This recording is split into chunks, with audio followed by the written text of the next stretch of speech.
Hello everyone. देखो अपनी series है एमएसडी सीरीज क्या है, एमएसडी सीरीज है, math solution daily, math solution और डेली। इसमें क्या करना है आपको, टेलीग्राम पे देखो, मेरा जो टेलीग्राम में टेली पे आपको डाउट भेजना है और डाउट का आपको प्रॉपर सॉल्यूशन मिल जाएगा।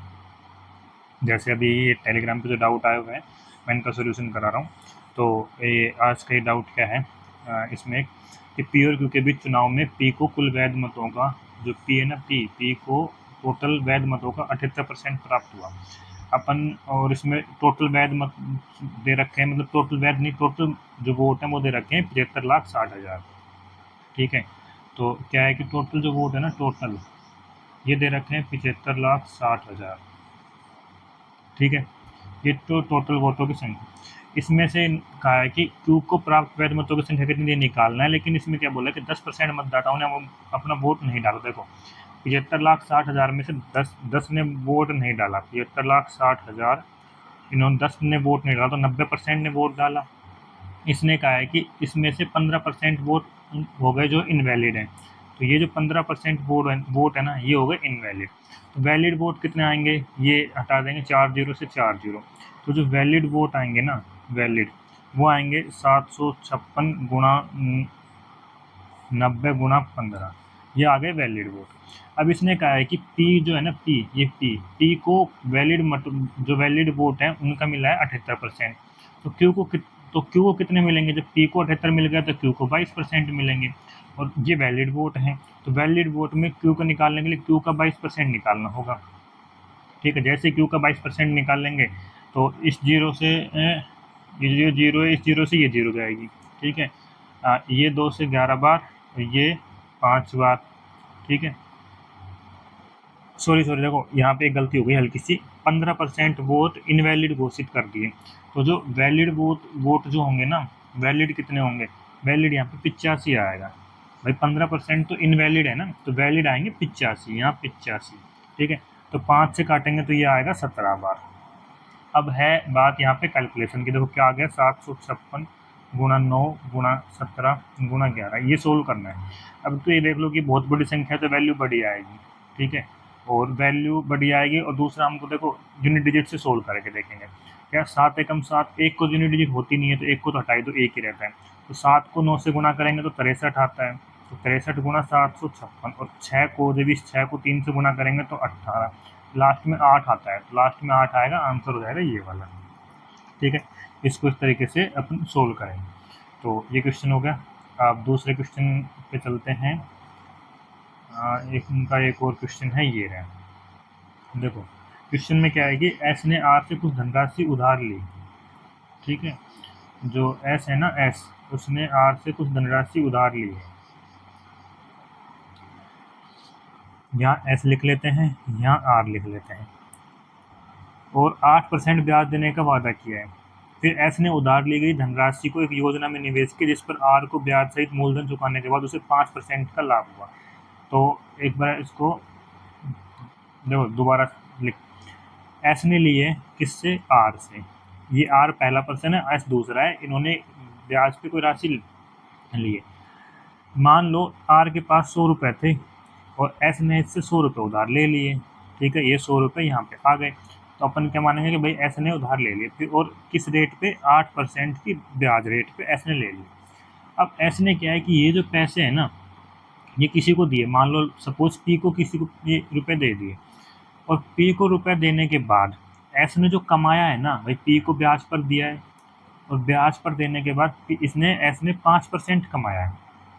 इसलिए लिख रखा है ना कि उसको 5% का लाभ हुआ है, किसको, एस को। एस ने 5% का लाभ हुआ, तो 100 का 5% कितना लाभ होगा, इसको 5 रुपये का। फिर एस ने, भाई उसने पैसे वैसे कमा लिए, अब एस वापस इसको आर को फिर पैसे देगा कि भाई ले तूने तेरे को पैसे दिया था, अब मैं तेरे को वापस दे रहा हूँ। इसने लिख रखा है ब्याज सहित मूलधन चुकाया, तो मूलधन 100 का 100 दे दिया इसने इसको वापस। तो 8% इसका ब्याज था, बोला है ना कि यहाँ 8% ब्याज देने का वादा किया, तो 8% ब्याज देगा तो 8 रुपये ये देगा। तो भाई इन्होंने, आर और एस ने, दोनों ने, तीसरे बंदे पी से मिलकर टोटल कितने रुपए कमाए, टोटल 13 रुपये कमाए, जिसमें से 5%, जिसमें से एस का 5% और आर का 8% है, ये इन्होंने लाभ कमाए। अब इसने कहा है कि आर सीधे योजना में निवेश करता है, कि आर जो सीधे योजना में निवेश करता है, मतलब यहाँ से हम एस को हटा दें बीच में से, तो एस को हटा दें यहाँ से, तो उसके बाद आर का इसने पूछा है कि आर का डायरेक्ट फायदा कितना होगा। देखो एस को हटा रहे हैं, तो ये जो डायरेक्ट जो 13% है ना, ये 13 का 13, ये डायरेक्ट आर ले जाएगा भाई। एस को हटा देंगे तो 5 और 8 13%, डायरेक्ट 13 का 13% ले जाएगा। तो ये क्वेश्चन ऐसे सोल्व हो जाएगा, आंसर 13%। ठीक है, अब इसके अलावा अपने और क्वेश्चन थे, एक ये हाँ असन का, इनका एक ये क्वेश्चन था। इस क्वेश्चन की तो कैलकुलेशन बहुत ज़्यादा है इस क्वेश्चन में। ठीक है, इसको मैं कम करता हूँ, सेव करके वैसे सोल्व करके बता देता हूँ। तो उनके पास जो राशि थी उनका है 8:5 है। अजय एक रोज खर्च करता है और मनोज उसके द्वारा खर्च की गई मात्रा का 1/6 रोज कमाता है। 9 दिनों के बाद का रेशो दे रखा है और इसने पूछा कितने अधिक दिनों के बाद रकम का अनुपात 18:35 हो जाएगा। तो देखो सोल्व कैसे करना है ये प्रॉपर। अजय के पास 8 है, मनोज के पास 5 है। ठीक है, मान लो अजय जो है रोज -x खर्च करता है और मनोज इसका कितना कमाएगा, x/6 कमा लेगा। इन्होंने 9 दिनों का दे रखा है कि 9 दिनों के बाद का रेशो दे रखा है, तो 9 दिनों को सोल्व करते हैं। तो इसको 9 से गुणा कर लेंगे और इसको 9 से गुणा कर लेंगे। तो 9 दिनों के बाद इनके पास कितनी राशि बचेगी, इसके पास 8 - 9x बचेगी और इसके पास कितनी बचेगी 5 + 3x/2। हाथों हाथ यहाँ सोल्व करेंगे तो ये हो जाएगा 10 + 3x/2। अब इसका रेशो दिया हुआ है कि 8 - 9x और अपोन में 10 + 3x/2 का रेशो दे रखा है इन्होंने 10/11। क्रॉस मल्टीप्लाई करेंगे तो इधर 88 - 99x और इधर करेंगे तो 2 से 5 बार कट जाएगा, क्रॉस करेंगे तो ये 50 + 15x। पलटा पलटी कर देते हैं तो ये इधर बचेगा 38 और 99 15 114x। तो यहाँ से x की वैल्यू निकाल लेंगे तो 38/114 बराबर 1/3। तो ये तो हो गया x की वैल्यू 1/3। अब इसने आगे क्या बोला है क्वेश्चन में कि कितने दिनों बाद इनका रेशियो मतलब 18:35 हो जाएगा। तो हमको दिन निकालना है। देखो ये यहाँ पे दिन है, अब उल्टा हो गया, x की वैल्यू पता है और दिन जो है ना दिन, इनको यहाँ पे अपन डी ही मान लेते हैं। तो देखो ये अजय और ये मनोज, अजय के पास 8 है, मनोज के पास 5 है। ये 1/3 खर्च करता है कितने दिनों तक, हमको वो निकालना है। और मनोज जो है ना, मनोज ये 1/3 का 1/6 मतलब 1/18 ये रोज कमाता है। तो ये 1/18 इतने दिनों तक कमाता है। ठीक है, जैसे अपन ने यहाँ पे इनका अमाउंट कैलकुलेट किया है, ऐसे यहाँ पे इनका अमाउंट कैलकुलेट करते हैं। देखो तो ये 8 - 1/3 डी भाई इतने दिनों तक हो जाएगा ना, और ये 5 + 1/18 डी, यहाँ करेंगे तो 24 - d/3 रेशियो, और ये 90 + d/18। इसको यहाँ काट लेते हैं 6 बार। ठीक है, तो अब क्या है कि 24 - d/90 + d/18, इसका रेशियो दे रखा है क्वेश्चन में 18/35। ये 18/35 दिया हुआ है, ये 18 नहीं सॉरी यहाँ 6, ये तुमने काट लिया ना यहाँ 6 से, तो ये 6 आएगा यहाँ पे, ये आएगा 6।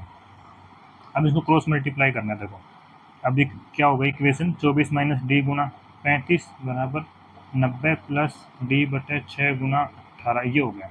अब ये बस इसको सोल्व करना है और डी के यहाँ से वैल्यू जाएगी। देखो 6 से करेंगे 3 बार कट जाएगा। ठीक है, 35 × 24 करेंगे तो कैसे करना है, देखो 35 × 2 70, तो ये हो गया 700।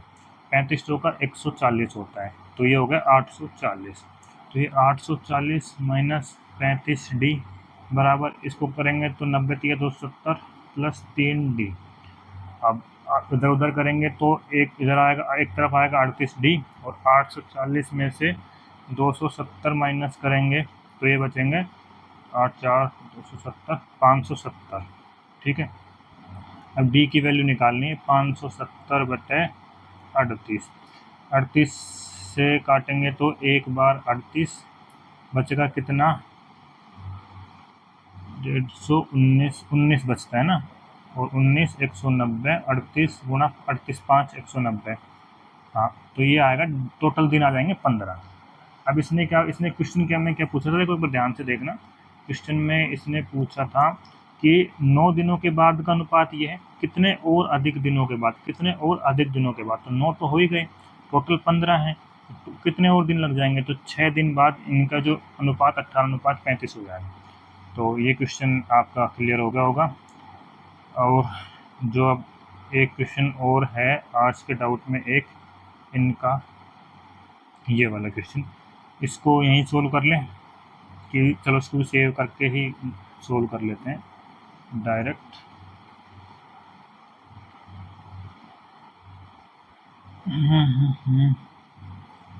अपना इसमें यहीं कर लेते हैं इसको, ऐड पेज। देखो क्वेश्चन क्या है, ये है ठीक। अब ABC ने 2:3:5 के अनुपात में जो है इन्वेस्ट किया है, ठीक है। तो ABC 2, 3 और 5 बोला है कि एक व्यवसाय शुरू करने के 4 महीने बाद एक पूंजी का 50% बढ़ा देता है। तो ऐसा है ना कि 50 बढ़ा दिया, 50% कर दिया, इतना कर दिया, तो उसके 200, 300, 400, 500 मान लो, ताकि कैलकुलेशन ईजी हो जाए। तो ए ने 4 महीने तक तो 200 लगाए, ठीक है। टोटल 12 महीने का होता है, ठीक है। वर्ष का अंत दे रखा है ना, तो साल में 12 महीने होते हैं, तो 4 महीने तक तो इसने ये किया। उसके बाद पूंजी 50% बढ़ा दी, तो 200 का 50% बढ़ाएंगे तो 100 बढ़ता है, तो टोटल 300 हो गया। 300 इसने लगाए 8 महीने के लिए। उसके बाद बी के लिए बोला है कि बी 6 महीने बाद पूंजी का 33 से 1/3% बढ़ा देता है, तो 300 लगाए 6 महीने तक। इसका मतलब होता है 1/3, और जब 300 का 1/3 निकालेंगे तो 100 बढ़ा दिए, तो मतलब इसने 400 रुपये और बढ़ा दिए 6 महीने तक। सी ने 8 महीने बाद 50% निकाल लिया, तो जो सी था ना 500, तो इसने 8 महीने तक निकाल लिए। फिर उसने लगाए, उसके बाद 50% निकाल लिया, तो निकालने के बाद 250 बचेंगे, और ये 4 महीने तक। अब इसको सोल्व करना, देखो 800 प्लस 2400 ये हो गया 3200, या 1800 प्लस 2400 तो ये हो जाएगा 4200, ठीक है। ये आएगा 4000 और ये 1000, तो ये आ जाएगा 5000। काटेंगे तो ये 16, ये 21 और ये 25, ठीक है।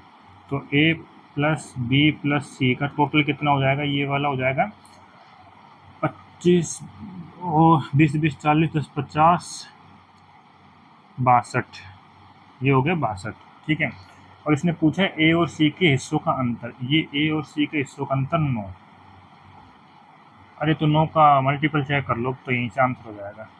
जैसे यहाँ आ गया ना ये, तो इसने पूछा ए और सी का, तो 9 का मल्टीपल आएगा, तो 9 का मल्टीपल एक ए 12600, बाकी कोई सा भी 9 का मल्टीपल नहीं। बाकी प्रॉपर सोल्व करें, देखो 62 यूनिट की वैल्यू दे रखी है इसने 86,800, अपने को 9 यूनिट की निकालनी है, तो 86,800 बटे 62 गुना 9, इससे काटेंगे 62 एकम 62, 16 बचेगा, 168 और 62 नहीं 16, 14 बचेगा, सॉरी कितना बचेगा, गलती कर दी, 62, 6 में 2 को 24 बचेगा, 24 और ये 8 ये आएगा, हासिल आएगी, तो ये आएगा 4 बार 62 चौका 248, तो 14 नामा 12,600, तो ये इसका आंसर हो जाएगा प्रॉपर। तो आपको समझ आया होगा, और किसी को भी कोई भी डाउट है और तो वो टेलीग्राम पर भेज दें, और इस वीडियो में कमेंट जो है, कमेंट में जो पिन में आपको टेलीग्राम का पूरा मिल जाएगा डिटेल, यूज़र नेम वगैरह, वहाँ आप डाउट भेज सकते हैं। और अगर कोई भी और बात हो तो आप कमेंट करके मुझे बता भी सकते हैं। धन्यवाद।